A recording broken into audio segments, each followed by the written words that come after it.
This video is powered by the pros at Pascal Air Plumbing and Electric. Arkansas owned, Arkansas operated. GoPascal.com.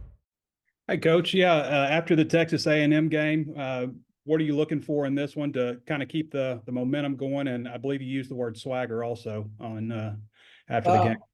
Yeah, I mean, I think for us, it's about preparation, understanding South Carolina's record. And,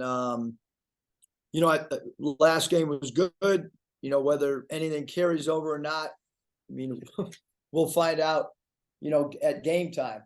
But certainly a step in the right direction on many fronts. And we got to get ready for South Carolina. They have a really good backcourt. Meechie Johnson's playing as good as anybody, and obviously Cooper, a transfer from the University of Minnesota, and Miles Stewart at the 3 spot, BJ Mack. So there's a lot of things we got to get ready for between now and Saturday. You'd mentioned with Battle that was, just a coach's decision. Obviously, he has the ability to help you guys a lot. What do you need to see from him to kind of get him back in the swing of things? Yeah, I mean, I don't think it's about any one player. I mean, we can't keep playing 11, 12 guys. When we do that, the game's not in our favor. And we've historically been a program that's played 7 or 8 guys. We're trying to pare the rotation down. Who has a good game on Saturday or who has a subpar game? I'm not really sure. In this last game, I mean, Layden Blocker had played well at Florida, and so had Joseph Pinion. There's only so many minutes to go around, and certainly we have a staff that evaluates practice, and pieces got to fit together, and both sides of the basketball are important, and offense is as important as defense. If not, defense may be a little bit more important here at Arkansas. So it's just a whole bunch of factors with all of our guys. Again, to answer your question, I'm talking in general, 1 through 14. Keon had some big games early. His minutes have fluctuated as well. But certainly I think going forward, the rotation will probably not expand. I think it's expanded way too much. And I'm, been doing it long enough that the question's going to come, whoever doesn't play on a certain night. Thanks, Coach. Coach. Yeah, Coach, you mentioned South Carolina's record. I mean, they've already won more games than they did last year. I'm just curious, where, based on what you saw from them last year when you prepared for them and then now, just where have they made the most improvements? Well, they're connected. I mean, you watch them play. They're connected. They play more together. Looks like there's an agenda with them this year, and that agenda is to win. Not so sure you felt that way, you know what I mean? There was kind of happens, and I think their coaching staff's done not a good job, but a phenomenal job. The culture looks very, very strong this year. Super impressed with, maybe what might not, be what national people think are big transfer additions have been phenomenal for them. 55 Cooper he can make threes. He's got good size. He never turns the ball over. BJ Max, can pick and pop and rebounds the ball. And Miles Stewart is known as a shooter, and he's making shots. And so, super impressed with their guys. And then Meechie Johnson's a returning player who's quite frankly playing as well as any guard in our league. And I thought that, going into the year, he wasn't talked enough about. Well, everybody's talking about him now. He's being extremely productive on the floor, not in preseason, whatever. He's producing. Bob? Hey, Eric, I wanted to ask you a couple more things about Al Ellis. how have you thought his season's gone? I know it's kind of been up and down, and he seems like he's kept a positive attitude, even though, like he said the other night, he'd never gone through not playing much. That's just not something that happened to him, and he seemed like he handled that pretty well. Just what do you thought about his season overall, his attitude, how he's handled everything? Yeah, I mean, he obviously a veteran who played a lot of minutes last year. I thought he played really well in certain aspects of the game the other night. The point guard position is a position where that we've gone back and forth and need consistent play out of for sure. I mean, Keon's played well. L's had some good games. Layden's had some good games. And that's unfortunately for fans and unfortunately for media members, we also practice 6 days a week. And so you got the games, you got all summer. So there's a whole body of work that goes into decision making. But I think L's handled it. He was ready to play. And I think he's, there's been times it's been a struggle for him as well. I mean, I wouldn't say that that every day he's handled it. I mean, I think he wants to play, and just as all of our guys do, just as everybody on every team wants to play.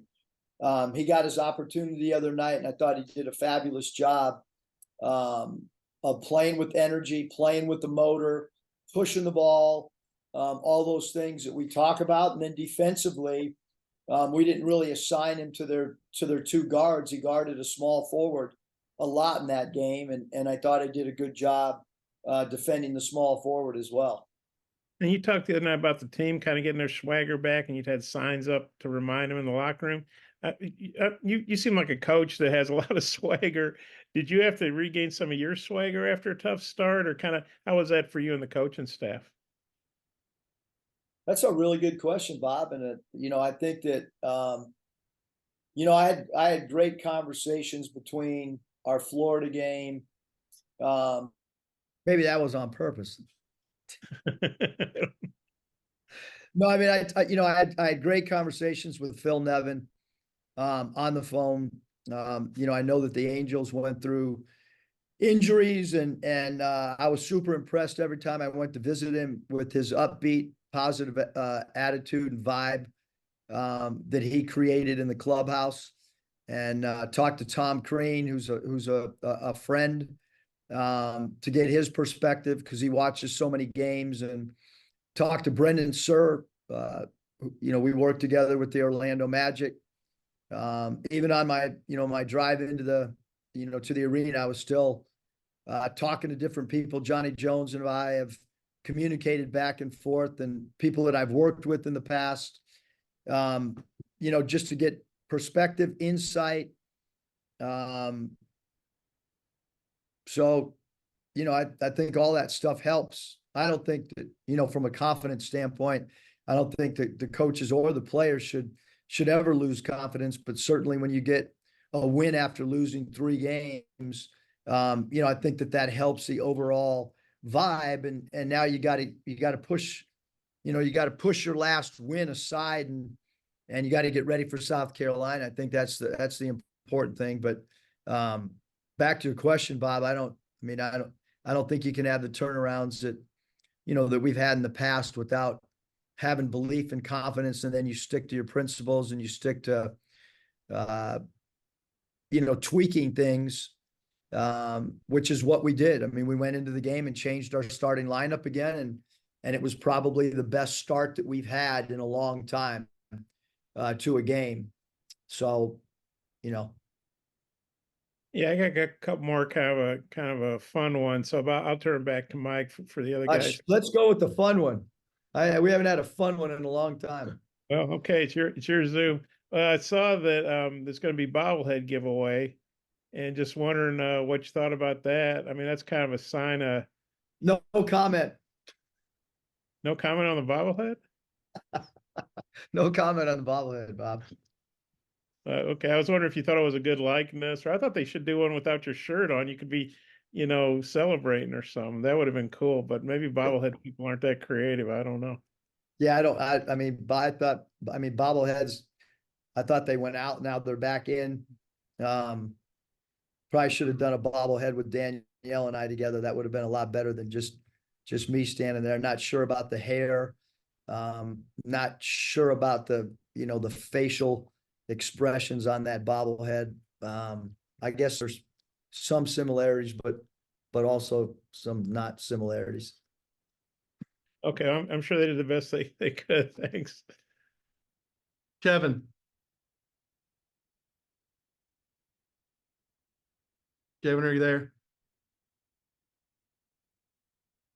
Curtis.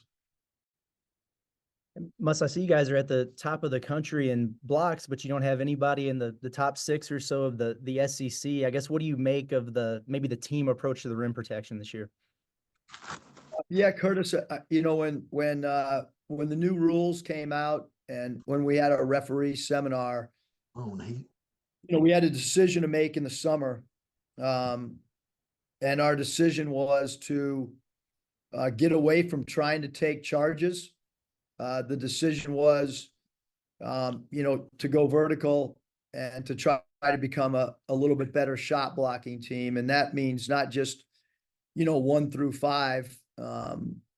They're not just 4 and 5s, but also our, Keon had, he's had a couple blocks in games, and obviously Davenport's had some games with some chase behind blocks. And we all know that TB, that Trevin Brazil's a guy that's got great length, athleticism, and timing from a shot blocking standpoint. And we knew that Chandler, Lawson, when you look at his length, that he would have the ability to alter shots. And Kai Mitchell's done a really good job of being a shot blocker in his time here as well. So, but that was, when the rules changed, and you knew that the charge was going to kind of go away, that changes how you play weak side defense. And there's just not many charges called at all anymore, for obvious reasons, freedom of movement, wanting more scoring, all those type things. And so as a team, as a program, as a coaching staff, you've got to kind of alter your approach as well. It'll be interesting how this unfolds, as we continue to get into SEC play, but at this juncture, we do lead the nation in that category. And you always want to try to create some type of identity, with some stat that you can kind of hang your hat on. And that's been the stat thus far from a defensive standpoint. And, in year 1, it was leading the nation in defending the 3. And, and then we got to get better, Curtis, in a lot of the areas that, you so kindly didn't mention, that we were ranked in the opposite spots of those blocks. So I appreciate you bringing up a positive stat. Keeping up the good vibes after a win, Mus. There you go. Good vibes, positivity, swagger. Thank you, Curtis. Jackson Collier. Hey, Must, you mentioned Michi Johnson a couple times already this presser. You just faced a really good guard in Wade Taylor, who can score at all 3 levels, similar to Michi Johnson. What can you take away from that performance from Wade Taylor in preparing for Michi Johnson, if anything? Well, Taylor had an incredible game. He made some incredible shots. But that was a lot of field goals attempted as well. We did not go double him. In the past, we've doubled team star players when they come across half court to get the ball out of their hands. We did not do that the other night. We felt that Taylor and Radford were equally important, whether it was a little bit of our scheme or just an individual night for those 2 guys. I mean, you look at the stats and you would say that, probably did as good a job as you could against Radford. I don't know if he's ever had a game statistically like that. And then you look at the number of points and the big baskets that Taylor hit, and those were, phenomenal numbers and phenomenal big time shot making. And Michi Johnson is, a guy that has deep range, can really dribble drive the ball. He scores it at 3 levels. They'll run pick and rolls with him. And so our job will be to try to figure out, what we're best suited to, and we haven't hit the practice floor since our last game. We started here in 22 minutes and 34 seconds where we'll get back on the practice floor.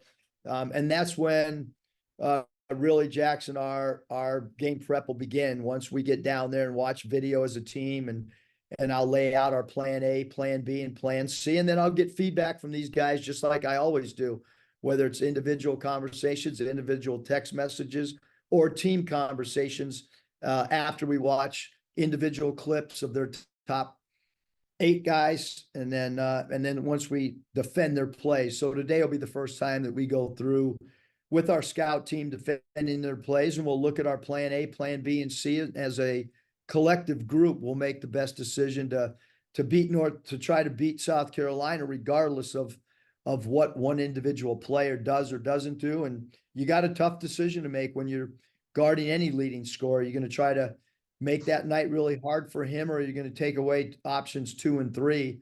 So those are all stuff that are still works in progress. Jackson Fuller.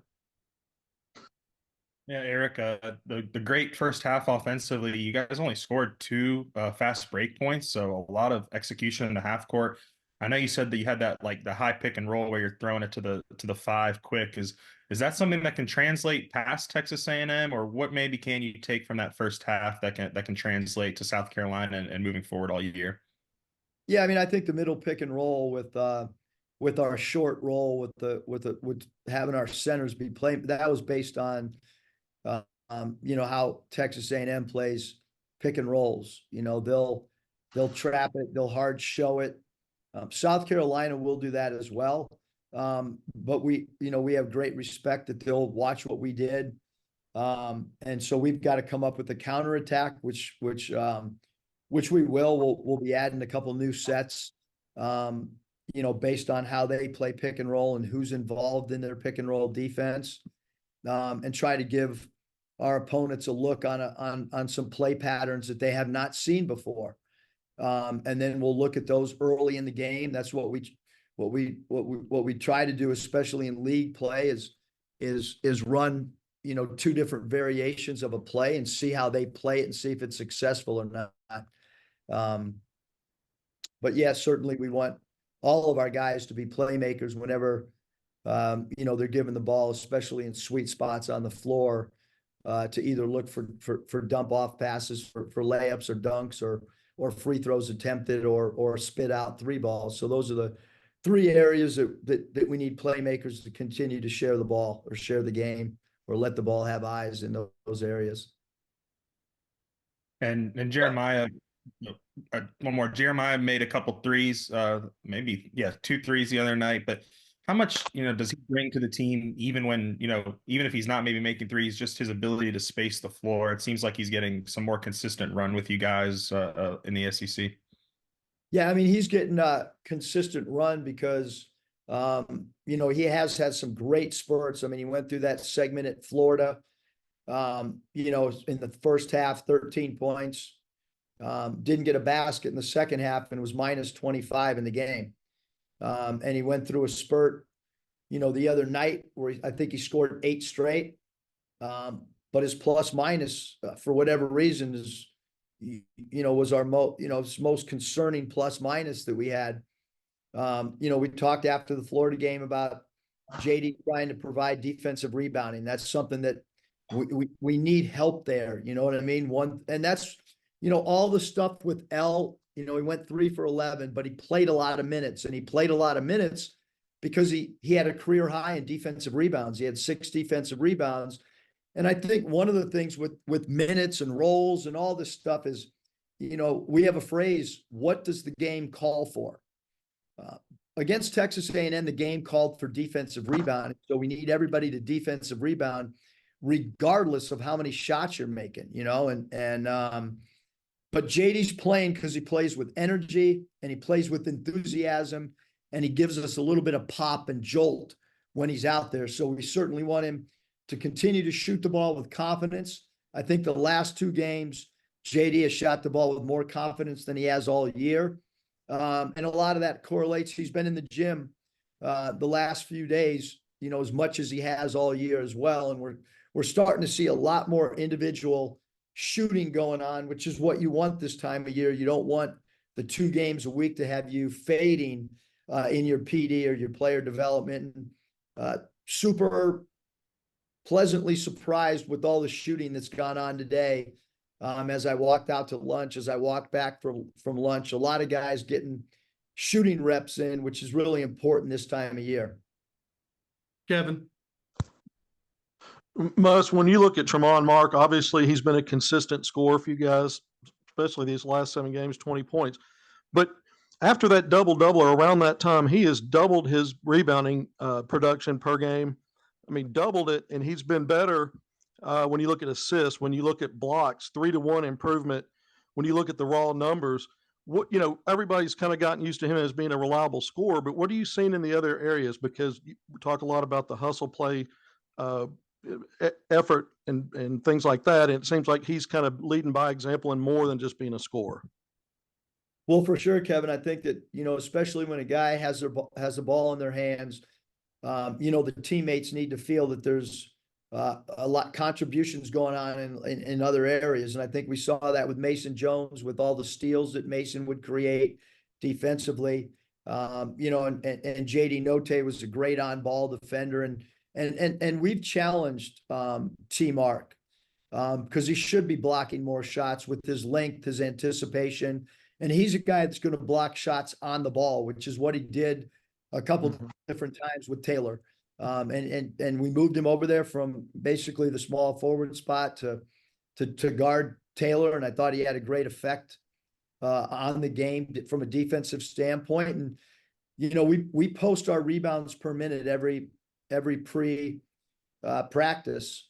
And he probably, knows he's got to rebound the ball better for us to have effectiveness. And certainly he's done that, of late at a much, much higher clip than he did at the beginning of the year. And then, when you look at Chandler Lawson, kind of that glue guy at times, it's kind of been, but this was his best, obviously, SEC performance. The 4 assists, that was one shy of what A&M had as a team. And most of that, obviously, in that first half and that early run. What do you think about him moving forward? Is there something there that, because that 5 spot's been kind of a 3-headed monster and not, real consistent from one particular player? Yeah, I think the point guard position and the 5 position, which, are 2 really important positions. We need consistency from both those positions, Kevin. And I think the one guy that has probably been the most consistent, has been Chandler. And we need him to come in and play like he did last game. Because he's so steady. He's such a great teammate. Emotionally, he's very, very even keeled. Not much facial, not much body change from game to game or minute to minute. He gives us a sense of maturity. He gives us a sense of steadiness. And so we certainly need him to continue moving in that direction because he can make threes. I think he can shoot more threes. Even than what we've seen. And he's a threat out there, and he's a really good passer, and he's super, super unselfish. Thanks, Bob, final question.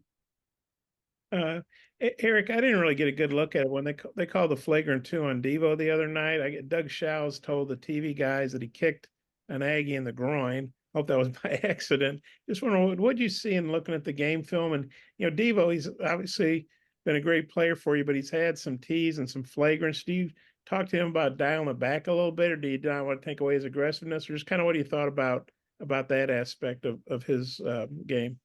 Yeah, I mean, I don't think that I don't think I'm in a position, or any coach is in a position to really comment on a technical or a flagrant or whatever. I was surprised that that he was ejected. I will say that. He had the ball in his hands. It was live action, right? So it wasn't during a timeout, or it wasn't during a dead ball. And I think a lot of refereeing, personnel becomes really important in league play. And And Devo does some unorthodox things with his body. Again, I don't want to comment on that particular play, but when Devo does go in for layups, he does leave off both feet differently. You know, sometimes he goes off his right foot, sometimes he goes off his left foot when he finishes. But I will say that referee crew that we had, I think those guys are all really, really good, and they're really experienced referees. And again, when a player has the ball in their hands and is making a move towards the rim, I don't think anybody can know what was going through Devo's mind other than him. What the referees explained happened. That is what happened. And so, they've got to make a decision based on what they see on video. And I mean, it's out there. I mean, what was described to the TV crew is what happened in live play. Again, I just kind of feel like a player with the ball in his hands. I mean, my interpretation is usually that player's, trying to score, and sometimes things happen in dead balls. And there's not even a technical called in some games. So, a flagrant 2 and to be ejected is that's,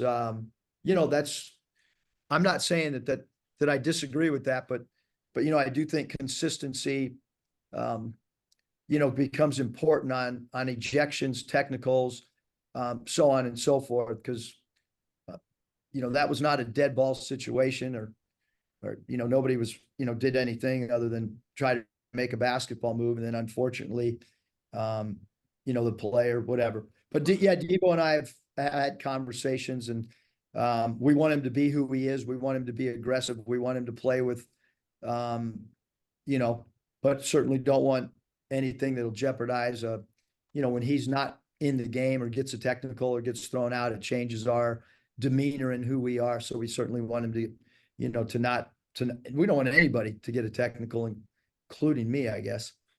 BetOnline is your #1 source for all your betting needs. Get the latest odds, lines, and matchup reports for baseball, boxing, golf, and more. BetOnline continues to be the fastest and easiest way to place your wagers, including live betting and your favorite casino and card games available to play right from your phone. Head to the website or use your mobile device to sign up today and get in on the action. Remember to use our promo code BELIEVE, that's BLEAV, for your 50% welcome bonus on your first deposit. Bet online, where the game starts.